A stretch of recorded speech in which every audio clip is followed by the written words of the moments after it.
আল্লাহর এক বান্দা ডাকাতি করে মানুষের দ্বারে দ্বারে দ্বারে দ্বারে ঘরে ঘরে যায়, আর গিয়া গিয়া গোপনে গোপনে ডাকাতি করে, আর মানুষের দরবারে যায়। মানুষের দরবারে যায় পিস্তল ঠেকায়, এরপরে তরবারি ঠেকাইয়া মানুষের দরবার থেকে ডাকাতি করে টাকা নিয়ে যায়।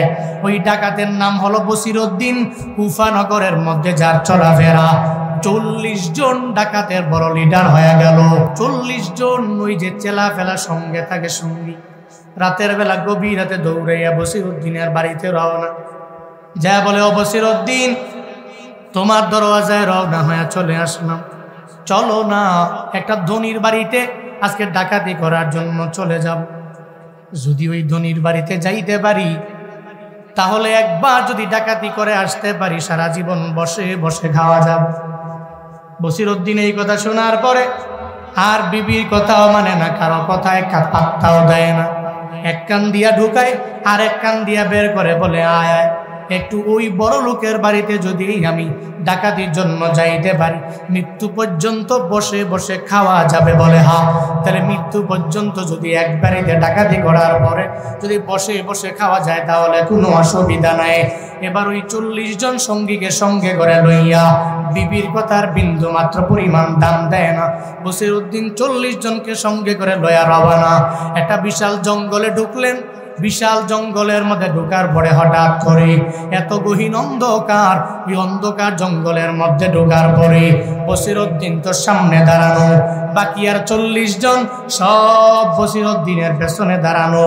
বসিরউদ্দিন আগায়া যায়, বাকি 40 জন বসিরউদ্দিনকে ফলো করে করে আগায়া যায়। হঠাৎ করে বসিরউদ্দিন শুনতে পায় কে যেন চোখের পানি ফেলে কান্না করি। বসিরউদ্দিন 40 জনের বলে, একটু দাঁড়াও, কে যেন চোখের পানি ফেলে গুনগুনায় কান্না করে।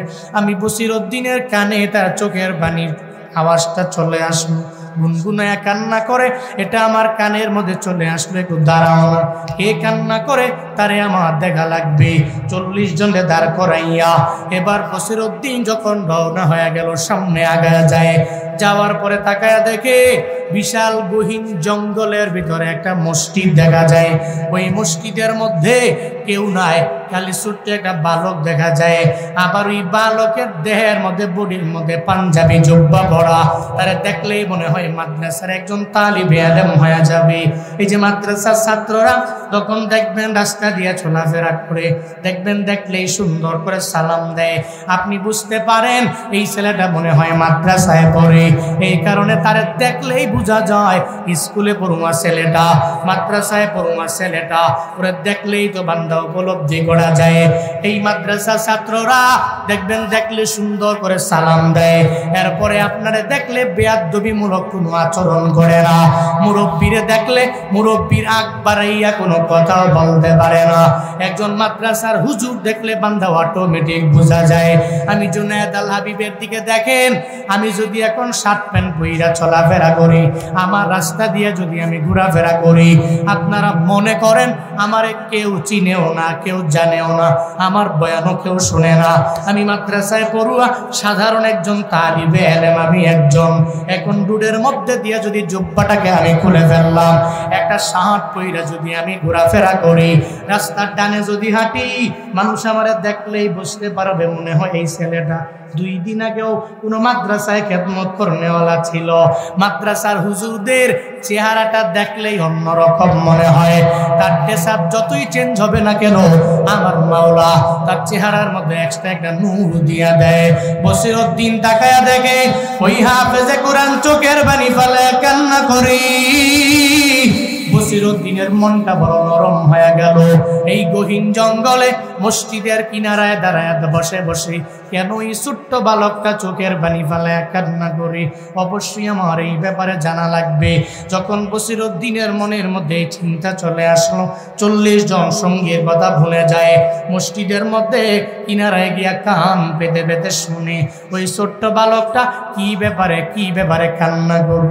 ওই বালক চোখের পানি ফালাইয়া আমার মাওলার দরবারে আবদার জানায়, ও দয়ার মালিক, আমি দুনিয়াতে এত পরিমাণে এতিম, আমার মাও নাই, আমার বাবাও নাই, দুইজনের তুমি আমার দরবার থেকে নিয়ে গেলে। আমি ছোট মানুষ, আমি ছোটবেলায় আমার মাকে হারায় ফেললাম, আমার বাবাকেও হারায় ফেললাম, যার দরুন আজকে হারিকেন জ্বালায় তেলের মাধ্যমে মাদ্রাসায় আমি পড়তেও পারি না। আমার অভাবের কারণে আমার সঙ্গীরা পড়াশোনা করে, এরা হারিকেন জ্বালাইতেও পারে। এদের মা বাবারা কি পরিমাণে আদর করে, কত কিছু কিনা দিয়া যায়, কিন্তু আমি এত পরিমাণে কপাল খারাপ। আমার মাও নাই, আমার বাবাও নাই, আমার কেউ নাই, যার কারণে আমি হারিকেন জ্বালাইয়া কোরআন পড়তে পারি না রে মাওলা। আল্লাহ গো, আমার মা বাবার কবর জান্নাতের বাগান বানায়া দিও। আমি হাফেজে কোরআন রে তুমি দিনের জন্য কবর কইরা নিও। আল্লাহ গো, কোরআনটাকে যাতে মুখস্থ করে নিতে পারি, এ কারণে তুমি আমার জন্য একটু তেলের ব্যবস্থা করে দিও। একজন মা বাবা হারা সন্তান, আবার সিনার মধ্যে যার কোরআনটারে আছে রে বাবা, ওই হাফেজে কোরআনে তিন যখন আমার মাওলার দরবারে আবদার জানায়, আমার মাওলার আরশে মুআল্লা পর্যন্ত বান্দা কম্পিত হয়ে যায়। একজন হাফেজে কোরআন যদি আবার এত পরিমাণে এতিম হয়ে যায়, যার দুনিয়াতে মাও নাই, যার দুনিয়াতে বাবাও নাই, একটা 70 বছরের মুরব্বীর দিকে বান্দা তাকায় দেখো না, ওই মুরব্বীও যদি মায়ের বয়ান শুনে চোখের পানি ধরে রাখতে পারে না, বাবার বয়ান শুনলে চোখের পানি ধরে রাখতে পারে না। আমি যদি বলি মুরব্বী আপনার মা বাবার জন্য কান্না করেন কেন, আপনিও তো কয়েকদিন পরে দুনিয়া থেকে বিদায় নিয়ে চলে যাবেন, এরপরে ওই মুরব্বী দেখবেন চোখের পানি বন্ধ করতে পারবেন। মুরব্বীও জানে আমার মা আমার এত পরিমাণে আপন ছিল, আমি বাড়িতে যাওয়ার পরে আমার মায়ের পাই না, আমার বাবারে পাই না। একটা মা বাবা হারা সন্তানের কি পরিমাণে বেদনা রে বাবা। যারা এতিম হয়ে যায় ওই এতিমেরাই বুঝতে পারে মা বাবার কি পরিমাণে গদর। আবার মা বাবাও যদি একটা সন্তান রে হারায় ফেলে, মা বাবাও জানে কি পরিমাণে গদর। একটা সন্তানের জন্য কি পরিমাণে কান্না জানো। ওই সিলেটের মুনতাহার দিকে তাকাইলেই বান্দা বুঝা যায়, ওই মুনতাহা দুনিয়া থেকে বিদায় নিয়ে চলে যায় নাই, বরং বিদায় করে দাও। ওই মুনতাহার মায় জানে সন্তানটাকে হারায় ঘুমাইতেও পারে না, সন্তানের জন্য এত পরিমাণে বেদনা, চোখের বাণী ফালায়া ফালায়া কান্না করো, বলে আমার মুনতাহাকে দুনিয়া থেকে বিদায় করে দিল যারা, এদের জন্য বারবার বদদুয়া দেয়। একটা ছোট্ট কন্যা সন্তান যার ঘরের মধ্যে আছে রে, আর মা বাবা জানে এই সন্তানের প্রতি কি পরিমাণে মায়া। এখন যদি হঠাৎ করে ওই সন্তানের দরবার থেকে মায়ে বিদায় নিয়ে চইলা যায়, অটোমেটিক সন্তানটা চোখের পানি ফালায়া কান্না করবে। ওই সন্তানের দরবার থেকে যদি মায়ে বিদায় নেয় অথবা বাবায় বিদায় নেয়, চোখের পানি ফালায়া ফালায়া কান্না করবে। শায়েখ আহমদুল্লাহ হাফিজাহুল্লাহ এত পরিমাণে একজন দামি আলেমের নাম, আস-সুন্নাহ ফাউন্ডেশনের ফাউন্ডার যিনি, উনি তো আন্দোলনে যারা দুনিয়া থেকে বিদায় নিয়ে চইলা গেল প্রত্যেকটা পরিবারের লাখ টাকা ওনার ফাউন্ডেশন থেকে উনি দিয়ে দেয়। উনি দাঁড়ে দাঁড়ে যায় আর পরিবারের দরবারে যায়, ছোট ছোট বাচ্চা যারা এদেরকে সঙ্গে করে নিয়ে আসে এদের দরবার থেকে সাক্ষাৎকার নেওয়ার জন্য। একটা কন্যা সন্তানের উনি দাঁড় করে বলে, ও কন্যা সন্তান, তোমার বাবা দুনিয়ার মধ্যে আছে জানায়া দাও না। ওই কন্যা সন্তান বলে, শায়েখ আমার বাবা দুনিয়ায় নাই। কে তোমার বাবারে দুনিয়া থেকে বিদায় করে দিল? বলে আমার বাবারে পুলিশ বাহিনীরা দুনিয়া থেকে বিদায় করে দিল। আমার বাবা হকের কথা বলতো, আমার বাবা অফিসের জন্য যখন রওনা, প্রতিমধ্যে যাওয়ার পরে পুলিশের বুলেটের আঘাতে আমার বাবাকে দুনিয়া থেকে বিদায় করে দেয়। বলে ঘটনাটা কেমনে কি? ও ছোট্ট কন্যা সন্তান তুমি জানায়া দাও। ওই কন্যা সন্তান জানায়া দেয়, ও শায়েখ আমার বাবা এত পরিমাণে আমার আপন ছিল। আমি কন্যা সন্তানের প্রতি বাবারা বড় দুর্বল হয়ে যায়। আমি ফজরের নামাজের পরে যখন ঘুম থেকে জাগি, আমার বাবাই সুন্দর করে আমারে ঘুম থেকে উঠায়, এরপরে আমারে ব্রাশ করাইয়া যখন খাবারের প্লেটে নিয়ে যায়, আমার বাবাই আমারে লোকমা দিয়া খাওয়াইয়া দেয়। এরপরে আমার বাবাই আমারে নিয়ে স্কুলের মধ্যে যায়। স্কুল থেকে আমি চলে আসার পরে, আমার বাবা অফিস থেকে আসার পরে সুন্দর সুন্দর করে আমারে নিয়ে বসি, আবার লোকমা দিয়ে আমার বাবা আমারে খাওয়ায়, এরপরে পড়ার টেবিলের মধ্যে আমারে বসায়। আমি পড়াশোনা শেষ করার পরে এরপরে ঘুম পাড়ানি গান গাওয়া খেলাধুলা করার মাধ্যমে আমার বাবা সুন্দর করে আমারে ঘুম পাড়ায়া দেয়। একটা কন্যা সন্তান এভাবে ফুটফুটে কন্যাটা যখন তার বাবার ব্যাপারে বলে, এখন ওই কন্যা বলে আমি ডানে গেল আমার বাবারে পাই না, আমি বামে গেল আমার বাবারে পাই না, আমার বিল্ডিং এর কোনো কোনায় আমার বাবারে আমি পাই না। একটা মাজলুম ব্যক্তি, আবার যার বিন্দু মাত্র পরিমাণ কোনো গুনাহ নাই, ওই মাসুম কন্যা সন্তানটা যদি আমার রবের দরবারে আবদার জানায়, আল্লাহ গো আমার বাবারে আমার থেকে যারা আলাদা করে দিন, ওই জালেমের দুনিয়া থেকে তুমি বিদায় করে দিও, ওই জালেমের তুমি দুনিয়াতে লাঞ্ছিত করিও, ওই জালেমের দুনিয়াতে তুমি অপমানিত করিও। ওই মাজলুম যখন বদদুয়া দেয়, আমার মদিনাওয়ালা নবীর ঘোষণা, মাজলুম যখন চোখের পানি ফালাইয়া আমার রবের দরবারে আবদার জানায়, আমার মাওলার আরশে মুআল্লা পর্যন্ত কম্পিত হয়ে যায়। এজন্য আমি মাঝে মাঝে ভাবি, গত স্বৈরাচার এমন ভাবে বিদায় নিল কেন? এদের নামও কেউ নেয় না কেন? এদের নামও নিলে সবাই মায়ের খাবে, ভয় নামও নেয় না। এটা কেন হলো রে? বলে এই মাজলুমের বদদুয়া আমার মাওলার দরবারে পৌঁছায়া গেল। একটা মাজলুম যখন চোখের পানি ফালাইয়া আমার রবের দরবারে আবদার জানায়, হে মালিক, শহীদ আবু সাইদের মা আবদার জানাইলো, আল্লাহ গো আমার আবু সাইদরে দুনিয়া থেকে যারা বিদায় করে দিল, এদের বিচার তুমি দুনিয়ার মধ্যে দেখায়া দিও। শহীদ মুগ্ধের মা আমার মাওলার দরবারে আবদার জানাইলো, আল্লাহ গো এদের দুনিয়ার মধ্যে তুমি বিচার দেখায়া দিও। আল্লাহ কয়, মাজলুম একবার দোয়া করে আমি রব কবুল করি না, দুইবার যখন দোয়া করে আমি রব কবুল করলাম না, তিনবার যখন দোয়া করে দেয় আমি রব হয়তো কবুল করলাম না। হঠাৎ করে আমি রব ওই মাজলুমের দোয়াটা এমন ভাবে কবুল কইরা নিলাম, বারবার ফেরাউন দৌড়ায়, আমি আল্লাহ ফেরাউনের ধরলাম না, নীল নদে ডুবাইয়া মারলাম। নমরুদ বারবার আমি রবের সাথে যুদ্ধের জন্য আগায়া যায়, ইব্রাহিমের মারার জন্য যায়, ইব্রাহিম নবীরে আগুনে ফালাইয়া দেয়। আমি আল্লাহ নমরুদরে বারবার ধরি নাই, একটা ল্যাংড়া মশার মাধ্যমে আমি আল্লাহ দুনিয়া থেকে বিদায় করলাম। আমার মায়ার নবীর সাথে আবু জাহালের দিকে তাকায়া দেখ, ওই আবু জাহাল এত পরিমাণে আমার নবীর সাথে কি পরিমাণে অন্যায় করলো, বারবার নবীরে কষ্ট দেয়। ওই আবু জাহাল আমার মাওলা বারবার ধরে নাই, হঠাৎ করে ধরলো, এরপরে আবু জাহালও দুনিয়া থেকে বিদায় করে নিল। আল্লাহ কয়, আমি আল্লাহ ধরি ধরি ধরি না, যখন ধরি তখন একটারেও হারিকেন দিয়া খুঁজে পাওয়া যাবে না, ঠিক কিনা? বলতেছিলাম এতিমটা চোখের পানি ফালায়া ফালায়া কান্না করে, আল্লাহ গো আমার মা বাবা কেউ নাই, আমি বড় এতিম, আমি মা বাবারে হারায়া বড় এতিম হয়ে গেলাম, তেলও কিনতে পারি না, হারিকেন জ্বালাইতে আমি পারি না, যার কারণে কোরআন পড়তে পারি না। চোখের পানি ফালায়া ফালায়া যখন কান্না করে, দেখবেন মাঝে মাঝে একটা কোমলমতি বাচ্চাও যদি চোখের পানি ফালায়া কান্না করে, আপনি তার কান্না থেকে নিজের কান্নাটাও ধরে রাখতে পারবেন না। এই যে মাদ্রাসার তোলা বা যারা হুফাজে কোরআন, হাফেজে কোরআন মাদ্রাসায় পড়াশোনা করে, এই হাফেজে কোরআন চোখের পানি ফালায়া যখন কান্না করবে, আপনিও দেখবেন অটোমেটিক চোখ দিয়া পানিগুলো গড়ায়া গড়ায়া পড়ে। বন্দারে হাফেজে কোরআন যখন চোখের পানি ফালায়া কান্না করে, বসিরউদ্দিন এত বড় ডাকাত, এরপরেও বসিরউদ্দিনের চোখ দিয়া গড়ায়া গড়ায়া পানি পড়ে।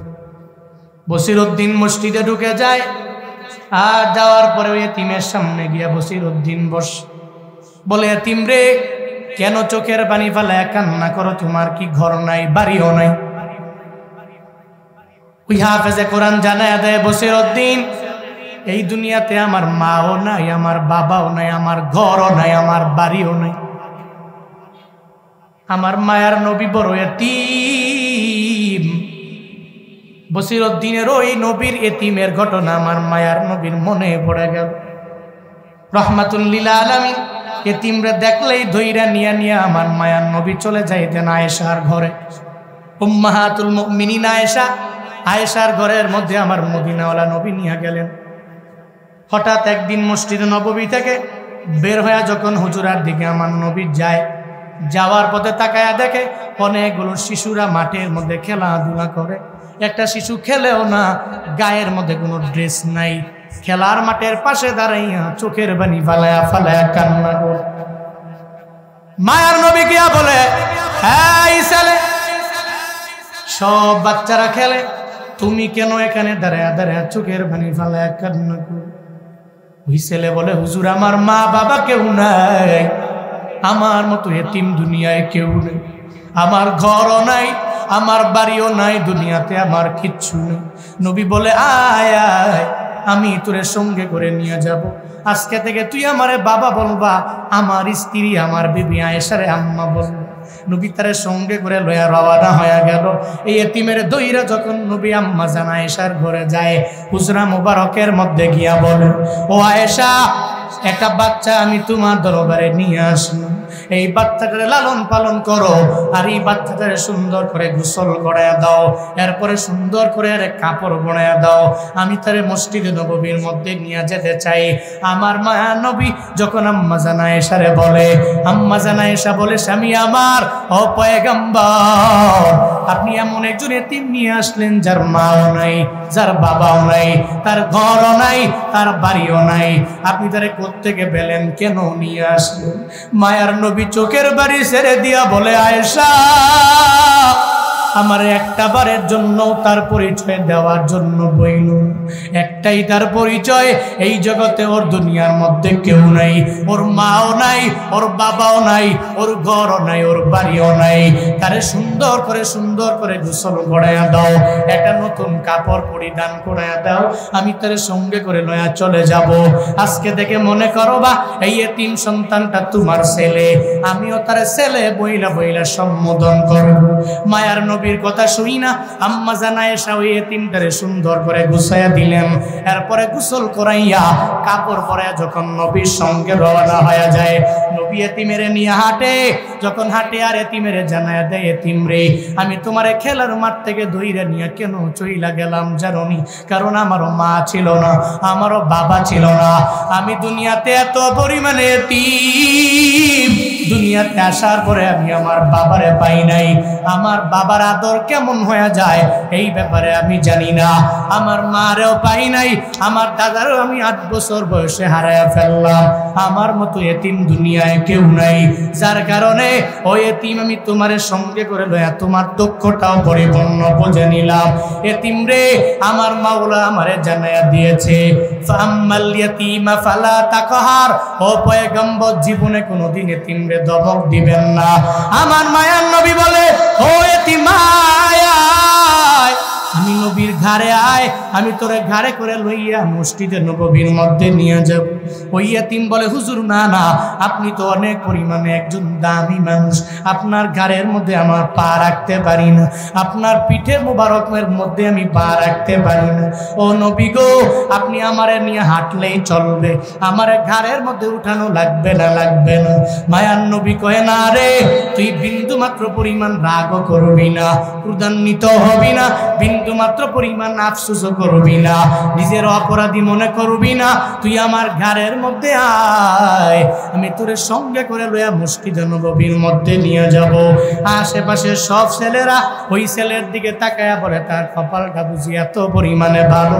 আমার মায়া নবী তারে বলে, তাকে বাবা বলবে, আমার নবীরে বাবা বলবে, আম্মা জান আয়েশারে মা বইলে সম্বোধন করবে। আমার মায়া নবী এতিমদের ধমক দেন নাই, বরং এদের সঙ্গে করে লইয়া এদের বললেন, তুমি আমারে বাবা বলবা, আম্মা জান আয়েশা, ওই আয়েশারে তুমি আম্মা বলে সম্বোধন করবা। বসিরউদ্দিনের মনের মধ্যে আমার মায়ার নবীর ওই ব্যাপারে যখন মনের মধ্যে চলে আসলো, এবার বসিরউদ্দিন চোখের পানি ফালায়া ফালায়া কান্না করে। বসিরউদ্দিন বলে, ও হাফেজে কুরআন, চোখের পানি ফালায়া কান্না করার দরকার নাই, কি প্রয়োজন তোমার? বলে, আমার তেলের প্রয়োজন, হারিকেন জ্বালাইয়া আমার সুন্দর করে কুরআন তিলাওয়াত করবার মন চায়। বসিরউদ্দিন কয়ে, দেরি করব না, একটু দাঁড়াও, আমার একটু সময় দাও। সঙ্গে সঙ্গে দৌড়াইয়া মসজিদ থেকে রওনা হয়ে যায়, বের হয়ে যায়। বসিরউদ্দিন দৌড়াইয়া বাজারের মধ্যে যাওয়ার পরে একটা তেলের দোকানদারের সামনে যায়। তেলের দোকানদারের দরওয়াজার মধ্যে গভীর রাতে কড়া নাড়ে, ও তেলের দোকানদার একটু দরওয়াজাটা ওপেন করে দাও। ঘুম থেকে জেগে তেলের দোকানদার দরওয়াজা ওপেন কইরা দেখে সামনে দাঁড়ায় আছে বসিরউদ্দিন, যে সাধারণ কোনো ডাকাত না, 40 জন ডাকাতের লিডার সামনে দাঁড়ায় আছে। আপনারাই বলেন না, একজন 40 জন ডাকাতের লিডার যদি আপনার দরওয়াজার সামনে দাঁড়ায় যায়, আপনি ভয় পাবেন নাকি দেখা খুশি হবেন? বলেন না কেন? কি ভয় পাবেন না খুশি হবেন? বাস্তবতা এটাই। 40 জন ডাকাতের লিডার কয়জন? কয়জন? 40 জন ডাকাতের লিডার। ওরে বাপরে বাপ, হে আমার দরওয়াজার সামনে আসছে, এর মানে শেষ, জীবনেরই শেষ। আমার যা আছে সব জুলুম করে, নির্যাতন করে সব লইয়া যাবে। এবার তেলের দোকানদার তো মনে মনে কয়, বাপরে বাপ, কি এটা ভয় পাইছি। তাই বসিরউদ্দিন, তুমি তো অনেক বড় ডাকাত, তুমি এত গভীর রাতে আমার তেলের দোকানের দরওয়াজার সামনে এসে কোরআন আনতেছো কেন? এত রাতে এই কোরআন আনতেছে, তোরা কি জন্য বলা লাগবে? ডাকাত তো, ডাকাতের আচরণটা এমনই হয়। জিকির করেন লা ইলাহা ইল্লাল্লাহ, সবাই লা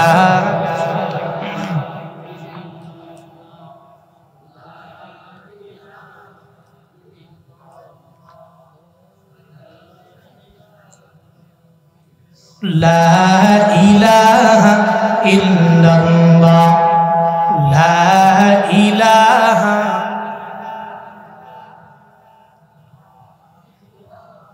তেলের দোকানদারের দরওয়াজার সামনে গিয়া যখন বসিরউদ্দিন দাঁড়ায়া যায়,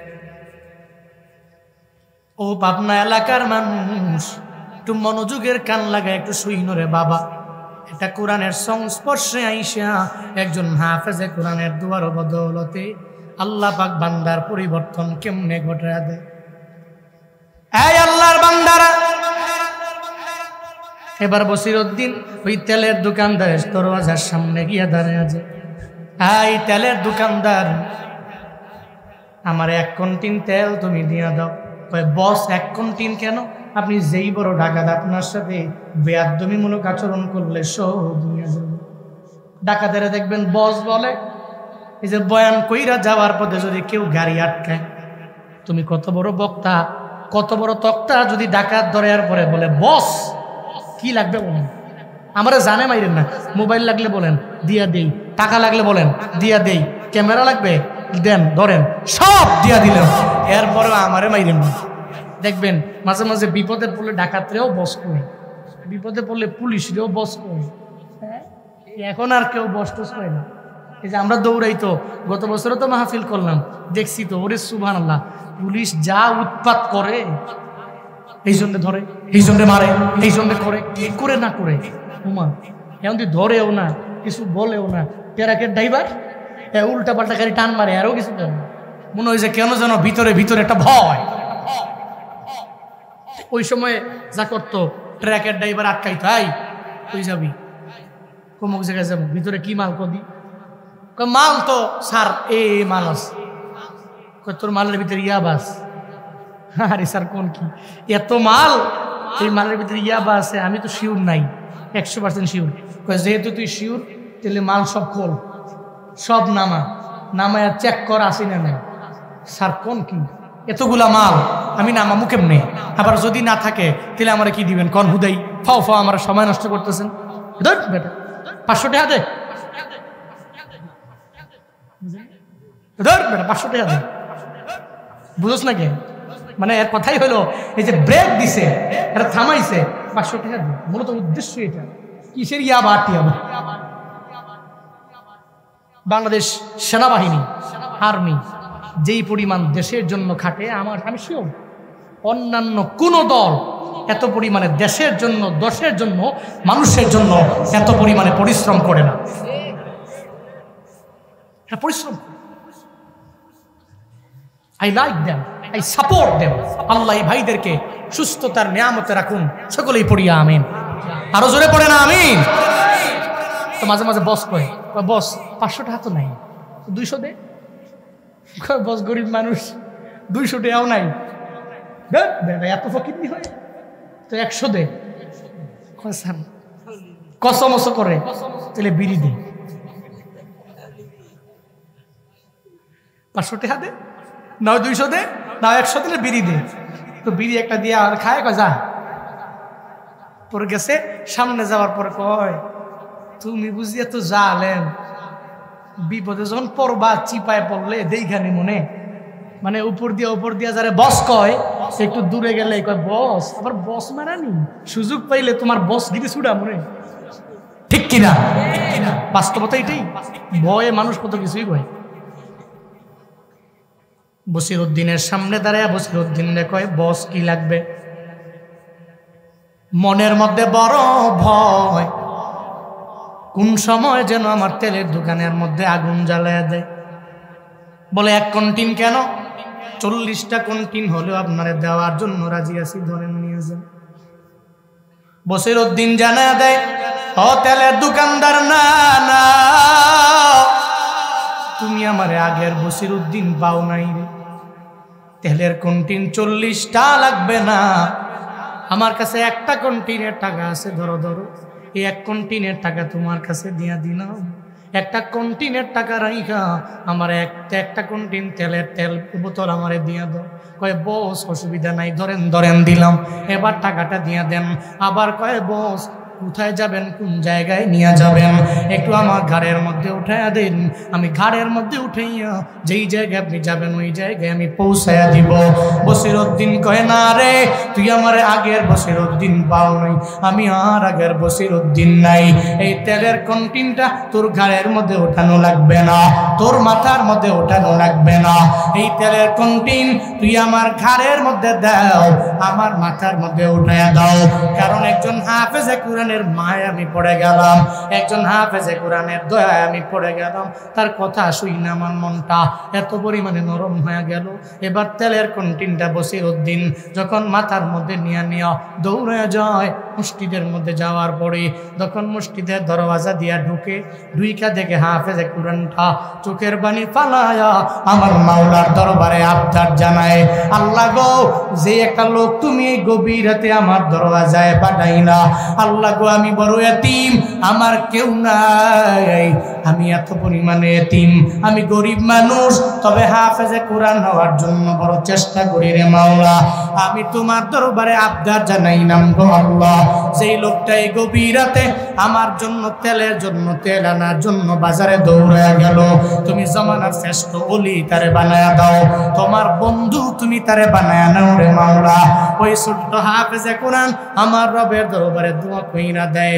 এবার বসিরউদ্দিন তেলের কন্টিনটা নিয়ে বলে, হাফেজে কোরআন রে, আমি তোর জন্য নিয়ে আসলাম এই কন্টিনটা, ধর ধর, এই 1 কন্টিন তেল আমি তোরে হাদিয়া দিয়া দিলাম, একটু মাদ্রাসায় চলে যাও, আমি বসিরউদ্দিনের জন্য একটু দোয়া কইরা দাও। তোমার অন্যান্য ছাত্র ভাই ছাড়া তুমি এদেরও দিবা, এদেরও বলবা আমার জন্য যাতে করে দোয়া কইরা দেয়, আমি বসিরউদ্দিনের জন্য যাতে রবের দরবারে দোয়া করে। এবার বসিরউদ্দিন এই কথা বলার পরে ওই ছোট্ট বাচ্চাটা তেল পাইয়া আনন্দ চিত্তে মুনাজাত ধরে রবের দরবারে আবদার জানায়, ও দয়ার মালিক, যেই লোকটাই গভীর রাতে আমার দরওয়াজায় আসলো, আল্লাহ গো, তুমি তারে বেঈমান বানাইয়া কবরের মধ্যে নিও না, তারে তোমার বন্ধু না বানাইয়া কবরের মধ্যে নিও না, তারে হিদায়াত নামক দৌলতটা তুমি দিয়ে দিও। হাফেজে কোরআন যখনই দোয়া করে বুলেটের মতো আমার মাওলার দরবারে পৌঁছায়া যায়। যখন হাফেজে কোরআনটা রবের দরবারে দোয়া করে বসিরউদ্দিনের ব্যাপারে আল্লাহর দরবারে কান্না করে, যখন বসিরউদ্দিনের ব্যাপারে রবের দরবারে জানায়, এবার বসিরউদ্দিন কয়, বিদায় দাও, জীবনে বাঁচলে আবার অনেকবার তোমার সঙ্গে মোলাকাত হয়ে যাবে, সাক্ষাৎ তোমার হয়ে যাবে, তোমার হুজুরের বলবা দোয়া করার জন্য, যেহেতু তোমার মা বাবা কেউ নাই, যখন কিছু প্রয়োজন হয়ে যাবে আমি বসিরউদ্দিনের ঠিকানা দিয়া গেলাম, আমার দরবারে যাব, আর যা লাগবে আমার দরবার থেকে তুমি আনবা, আমি তোমার সব এক এক করে দিয়া দিব, জীবনে মৃত্যু পর্যন্ত আমার দরবারে যাবা। যা প্রয়োজন হয় আমি তোমারে দিয়ে দিব। এবার ওই ছোট্ট বাচ্চার কাছে যখন দোয়া নিয়ে নিয়ে বসিরউদ্দিন দৌড়ে যায়, জঙ্গলের মাঝে যাওয়ার পরে ওই যে 40 জন সঙ্গী দাঁড় করে রাখছে, এরা ডাকাতির জন্য চলে যাবে। ওই 40 জন সঙ্গী দরবারে যায়, তারা জানায়া দেয়, এই সঙ্গীরা আজকে কোন বাড়িতে ডাকাতি করার জন্য যাব? ওই ধনীর বাড়িতে ডাকাতি করার জন্য যাব। কয়ে দাঁড়াও, ডাকাতির জন্য তোমরা যেতে পারো, আমি বসিরউদ্দিন আর যেতে পারি না। আমার এটাই কানসু ডাকাতি করার জন্য, তোমরা 40 জন দাঁড়ায় আসো আমার জন্য। আমারে না নিলে ডাকাতি হবে না, আমারে না নিলে পরিপূর্ণ তোমরা প্ল্যান বসতে পারবা না। বসিরউদ্দিন জানায়া দেয়, ও আমার সঙ্গীরা,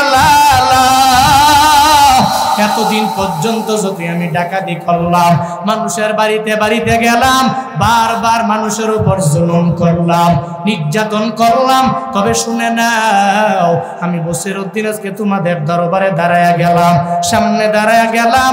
আমি মসজিদের ভিতরে ঢোকার পরে একজন হাফেজে কোরআন পেয়েছি। ওই হাফেজে কোরআনের দোয়া মনে হয় মাওলার দরবারে কবুল হয়ে গেল। আমি আর যেতে চাই না, আমার বিদায় দাও। আমি আর জীবনে কোনোদিন কোনো মাদ্রাসায় কোনো জায়গায় কোনো বাড়িতে আমি জুলুম করার জন্য যাব না, ডাকাতি করার জন্য যাব না। আমি মানুষের উপর অন্যায় ভাবে অবিচার করব না, আর মানুষের মাল লুণ্ঠন করে আমার বাড়ির মধ্যে নিয়ে যাব না। আল্লাহ যাতে করে আমারে মাফ করে দেয়, আমারে বিদায় দেয়, আমি আমার বাড়ির মধ্যে চলে যাব, আমার ডাকাতির জন্য যাব না। বন্দারে, এই বসিরউদ্দিনের একজন হেদায়েত দিয়েছে, দুনিয়ার কেউ দিতে পারে নাই, একজন দিয়েছে, চিল্লায়া বলো তার নাম। কে দিছে? কে দিছে হেদায়েত? এ মিয়া রব কোন একটা মাধ্যমে বন্দারে হিদায়াত দেয়। বসিরউদ্দিন কয়, আমারে বিদায় দিয়া দাও, আমি বাড়ি যাব। 40 জন সঙ্গীরে বিদায় দিয়া এরপরে বসিরউদ্দিন দৌড়ে যায়। বাড়িতে যাওয়ার পরে বিবিরে ডাক দেয়, বিবিরে দরওয়াজা ওপেন করে দাও, তোমার স্বামী তোমার দরওয়াজার সামনে দাঁড়ানো। বিবি দরওয়াজা ওপেন করে দেখে স্বামী আমার আজকে ডাকাতির জন্য যায় নাই। স্বামী আমার, স্বামীরে দেখার পরে অটোমেটিক চোখ দিয়া বেয়ে বেয়ে পানি পড়ে। ওই স্বামী রে, কেন ডাকাতির জন্য যাও নাই? কি হইল তোমার? কেন ডাকাতির জন্য গেলা না?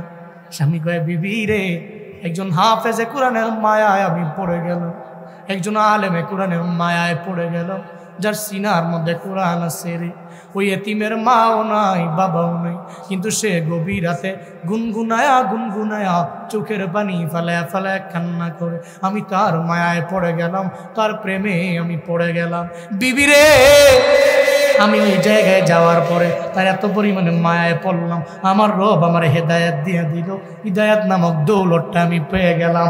আমি নিয়ত করে নিলাম, জীবনে আর কোনোদিন ডাকাতির জন্য যাব না, আর চুরি করার জন্য যাব না, আর মানুষের সাথে জুলুম করব না, আর অন্যায় করব না, অবিচার করব না, নিয়ত করে নিলাম।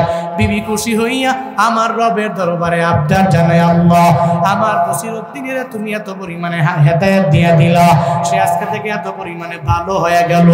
এবার বসিরউদ্দিনের সঙ্গে করে লয়া বলে, হাসান বসরির সাথে তোমার মোলাকাত হয়ে যাবে।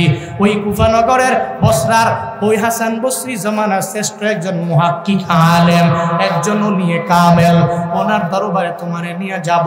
বসিরউদ্দিনের বিবি বসিরউদ্দিনের সঙ্গে করে লইয়া যখন হাসান বসরির দরবারে যায়, যে বলে, হাসান বসরি, আপনার দরবারে আমার স্বামীরে নিয়ে আসলাম, একটু এর বায়াত দিয়ে দেন, যাতে করে আপনাকে অনুসরণ করে ফলো করে, যাতে করে ও আগায় যেতে পারে। হাসান বসরি দেখার পরে মনে মনে কয়, আরে কই যেন দেখলাম রে, আরে কই যেন দেখলাম রে, এই লোকের চেহারাটা কেন যেন বারবার ভেসে যায়। হঠাৎ মনে পড়ে গেল, গত রাতের বেলা একজনের আমি স্বপ্ন যুগে দেখলাম, আমি তো আমার মাওলার সাথে ইলহাম জারি হয়ে গেল, আল্লাহ জানায়া দিয়েছে গত রাতের বেলা, ও হাসান রে, তোমার এলাকার মধ্যে একজন ডাকাত ছিল, ওই ডাকাতটা আমি রবের বন্ধু হয়ে গেল, তার নাম হলো বসিরউদ্দিন, এই হলো তার চেহারা। এবার হাসান বসরি কয়, এই মহিলা, তুমি যেই স্বামীরে, তোমার স্বামীরে আমার দরবারে নিয়ে আসলা, একটু দাঁড়াও, এরে আমারে দেখতে দাও। সঙ্গে যখন তার চেহারাটা দেখে ফেললো, চেহারাটা দেখার পরে সঙ্গে সঙ্গে আর বুঝতে বাকি নাই, হরে যারে স্বপ্নে দেখলাম সে তো আমার দরওয়াজায় দাঁড়ানো, আমার সামনে আইসা দাঁড়ায় গেল। হ্যাঁ বসিরউদ্দিনের বিবি, আজকে থেকে আর কোনো চিন্তা নাই, তোমার স্বামী আমার মাওলার এত পরিমাণে বন্ধু হয়ে গেল। গত রাতের বেলা তোমার স্বামীর ব্যাপারে আমার মাওলা স্বপ্ন যুগে আমার ইলহাম জারি করার মাধ্যমে দেখা দিল, হাসান রে একজনের আমি রবের বন্ধু বানায় নিলাম, তোর এলাকার মধ্যে একজন বসিরউদ্দিন আছে, সে আমি মাওলার বন্ধু হয়ে গেল। এবার সঙ্গে সঙ্গে জানা দেয়, চিন্তা করবা না, তোমার স্বামীর আমার মাওলা হিদায়াত নামক দৌলত দিয়ে দিল। শুধু তাই না, জমানার শ্রেষ্ঠ ওলিদের মধ্যে একজন আমার মাওলা তোমার স্বামীরে বানায় দিল।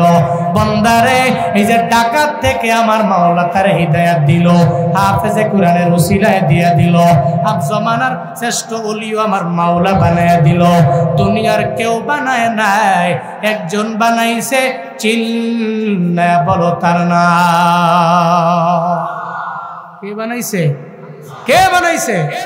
আউলিয়ারা কারে উকবা ইখতিয়ার, জাহেলার কারে দুনিয়া ইখতিয়ার। মাইলে মুমিন সুয়ে মুমিন মিশাওয়াত, মাইলে কাফির সুয়ে কাফির মিশাওয়াত। সোহবতে সালেহ তোরা সালেহ কুনাত, সোহবতে তালেহ তোরা তালেহ কুনাত। হাফেজে কোরআন বসিরউদ্দিনের জন্য দোয়া করার কারণে আমার মাওলা বন্ধু বানায় নিল। ও চাটমোহরের মুসলমান, এই রামনগরের মুসলমানেরা, আমার মাওলাও কোনো এক হাফেজে কোরআনের দোয়ার বদৌলতে তোমারও জমানার শ্রেষ্ঠ ওলি বানায় দিতে পারে। আজকের এই মাহফিল থেকে তালিম নিয়ে আগে যাও রে বাবা। জীবনে কোনো এতিমের ধমক দিবা না, জীবনে কোনো হাফেজে কোরআনের ধমক দিবা না। এদের মাথায় হাত বুলে দাও, এদের মাদ্রাসায় মাঝে মাঝে যাইবা, এদের দেখবা আর এদের থেকে দোয়া নিয়ে আগে যাবা। আমার মাওলা সবারে ফিরে দিলে, যার সিনার মধ্যে কোরআন আছে এই মানুষগুলো আমার মাওলা ফিরে দেয় না। এদের থেকে দোয়া নিয়ে নিয়ে আগে যাও। আমার রবের কোরআনের সাথে সম্পর্ক লাগাও রে বাবা, যেমনে পারো সম্পর্ক লাগাও। কেমনে লাগাবা? হুজুর আমি নিজে পড়তে পারি না, আমার ছেলেও পারে না, আমার মেয়েও পারে না, কেউ পারে না, কিন্তু হুজুর গো আমি মাদ্রাসার মধ্যে খেদমত করি, ওই মাদ্রাসার সভাপতি আমি আছি, ওই মাদ্রাসার সহসভাপতি আমি আছি, কমিটি বৃন্দের মধ্যে একজন আছি, আমি এদের দেখাশোনা করি, মাঝে মাঝে দান চাইলে আমি দিয়ে দেই। এই মাদ্রাসার খেদমতে আমি নিজের নিয়োজিত করে নিলাম। হুজুরেরা যখন আসে, যখন বয়ান আরম্ভ করে দেয়, আমি নিজের তখন ধরে রাখতে পারি না, মাদ্রাসার মধ্যে আমি দান কইরা দেই। আমার টাকা দিয়া আমি একটা নিজে মাদ্রাসাও চালাই। বন্দারে এই চিন্তা ভাবনাগুলো অন্তরের মধ্যে নিয়ে যদি অগ্রগামী হয়ে যাও, আসরের ময়দানে আমার রবের দরবারে যাবা। আল্লাহ সেদিন বলবে, হ্যাঁ আব্দুর রহিম দুনিয়ার মধ্যে কি রেখে আসলা? ওই আল্লাহ গো দুনিয়ার মধ্যে কিছু রাখতে পারি নাই, কোনো আমল করতে পারি নাই, তবে এতটুকু করলাম, একটা মাদ্রাসা আমি করে দিয়ে আসলাম। এই রামনগর হাফিজে এতিমখানায় আমি গেলাম। এতিমখানায় যাওয়ার পরে হুজুর যখন বয়ান করলো, আমি হুজুরের বয়ান শুনি না, এই মাদ্রাসার মধ্যে আমি 5,000 টাকা দিয়ে দিলাম, আমি 10,000 টাকা দিয়ে দিলাম। মাদ্রাসার ভবন হবে নিজস্ব জায়গার মধ্যে, আমি ওই জায়গায় শরীক হয়ে গেলাম। বাবারে আসরের ময়দানে যদি আমার মাওলার দরবারে বলো, আল্লাহ গো জীবনে আর কিছু করতে পারি নাই, আল্লাহ বলবে যা যা এই আব্দুল করিম, এই আব্দুর রহিম, এই আব্দুর রহমান, আমি আল্লাহ তোর জিন্দেগীর গুনাহগুলোরে মাফ করে দিয়া আমি রবের জান্নাতে ঢুকাইয়া দিলাম।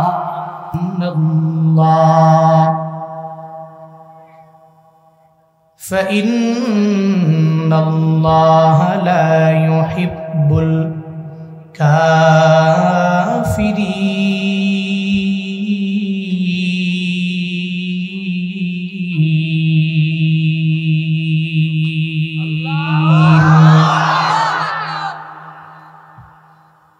আল্লাহ বলেন, ও পয়গম্বর আপনার উম্মতেরে বলেন চলার পথে আপনার উম্মতেরা 1 নম্বরে আমি রবেরে ফলো করে অগ্রগামী হয়ে যাব। 1 নম্বরে আমি রবকে ফলো করে আগাবে। এখন যদি প্রশ্ন জাগে মনের ভিতরে, মুফাসসিরিনে কেরামগণ জানায়া দিলেন, আল্লাহকে ধরা যায় না, আল্লাহকে ছোঁয়া যায় না, আমার মাওলারে পাওয়াও যায় না, দেখতেও পারলাম না। যারে দেখি না 2 নয়নে, চলার পথে ওই বান্দারে কেমনে ফলো করা যায়? মনের মধ্যে অটোমেটিক বান্দা যখন প্রশ্ন জেগে গেল, আল্লাহরে দেখা যায় না, আল্লাহরে ছোঁয়া যায় না, ওই রবেরে ধরাও যায় না, তো চলার পথে ওই রবেরে কেমনে ফলো করে আমি আগায় যাব? মনের মধ্যে প্রশ্ন জেগে যায়। আল্লাহ কয়, রে গোলাম, আমি রবের দেখে দেখে বান্দা তোর ফলো করার বিন্দু মাত্র পরিমাণ প্রয়োজন নাই। আমি রবের দেখাও লাগবে না, আমি রবের ফলো করার জন্য আমি আল্লাহ 30 পারা কোরআন বান্দা তোমারে দিয়া দিলাম। এই কোরআনটাকে ফলো করে নাও। দুনিয়াতে যেই বান্দা আমার রবের কোরআনটাকে ফলো করে আগায়া যাবে, আমার আল্লাহকে ফলো করা হয়ে যাবে। আল্লাহ পাক বলেন, চলার পথে 1 নম্বরে কোরআনটাকে ফলো করে বান্দাগুলো আগায়া যাবে। কোরআনটাকে ফলো করবে কেমনে? বান্দা ডানে যাবে নাকি বামে যাবে, সামনে যাবে নাকি পেছনে যাবে, এ ব্যাপারে কোরআন বান্দারে সুন্দরভাবে জানায়া দিল। বান্দা তুমি ডানে গেলে তোমার জন্য জান্নাত, এই পথে গেলে জাহান্নাম, তুমি সামনে গেলে ওই জায়গায় পড়বা, পেছনে গেলে ওই জায়গায় পড়ে যাবা। সব ব্যাপারে কোরআনটা তো বান্দা তোমারে আমারে জানায়া দেয়। এই জন্য কোরআনটাকে ফলো করলে আমার মাওলারে ফলো করা হয়ে যায়। কারণ কোরআন তো দুনিয়ার কোনো কবির কবিতা না, দুনিয়ার কোনো লেখকের লেখা তো আমার রবের কোরআন না। এই কোরআন একজনের কালাম, চিল্লায়া বলো তার নাম। কার কালাম? কোনো সন্দেহ আছে? আল্লাহ পাক বলেন, চলার পথে আমি রবের কোরআনটারে বান্দা তুমি ফলো করে নাও। কেমনে ফলো করবা? এখন তো অনেকে আছে কোরআনটাকে নিজে পড়তেও পারে না, কোরআনটা ধরেও না। কোরআনের ভিতরে আমার মাওলা নবীর মাধ্যমে কি কি জানায়া দিলেন এ ব্যাপারে জানেও না, বুঝার জন্য ট্রাইও করে। কপাল পোড়া মুসলমান টিভির কভারটাকে প্রতি বছরে বছরে চেঞ্জ করার জন্য বাজার থেকে কাপড় কিনে নিয়ে আসে। আইসা বৌমারে বলে, বৌমা এই টিভির কাপড়টা পরিবর্তন করা লাগবে, না হয় মান সম্মান চলে যাবে কেউ যদি বেড়াইবার জন্য আসে। কিন্তু কপালটা এত পরিমাণে পুড়ে যায়, আমার রবের কোরআনটা 1টা বছর হয়ে গেল কোরআনটারে ধরেও না। রমজান আসলে মাঝে মাঝে কোরআনটারে ধরে, তাও ঠিক মতো পড়ে না।